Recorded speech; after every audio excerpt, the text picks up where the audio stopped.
Korintianina voalohany toko 9. Ny hena natao fanatitra ho an'ny sampy.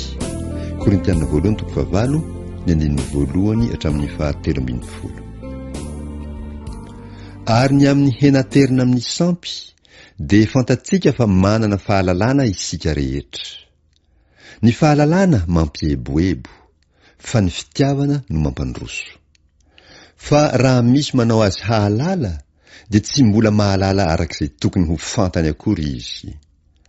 Fa raha misy tian'Andriamanitra dia izy no fantany. Ary ny amin'ny mihinana ny hena terina amin'ny sampy dia fantatsika fa tsy nitsinona akory ny sampy amin'izao tontolo izao, ary tsy misy Andriamanitra afa-tsy iray ihany.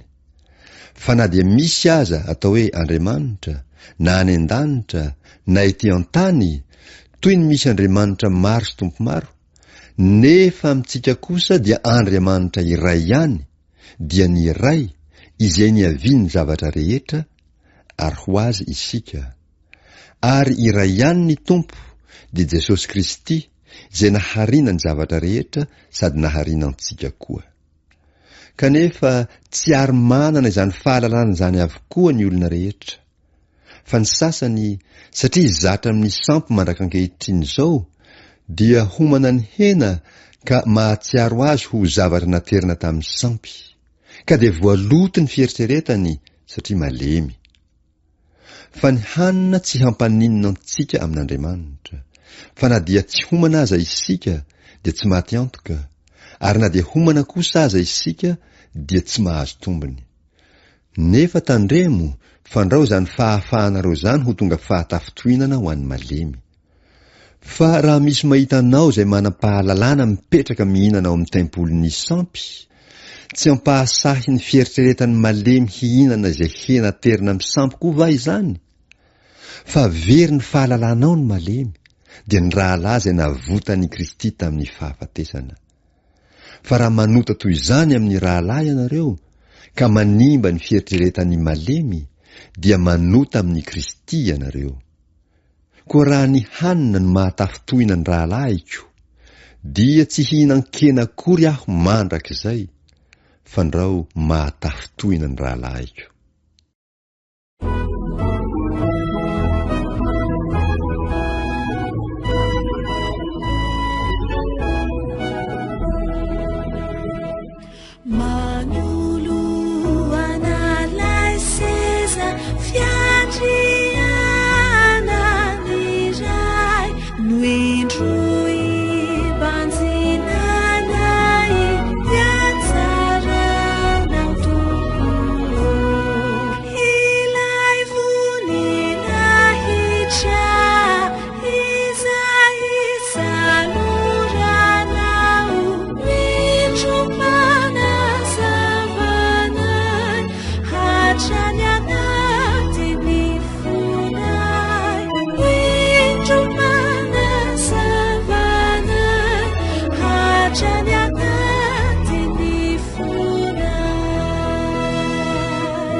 Manampetra, nani na tsitakacha. sanino anirinay ilay fiverenanao mba hafantaranay ny ave ny fitiavanao mba hafantaranay ny ave ny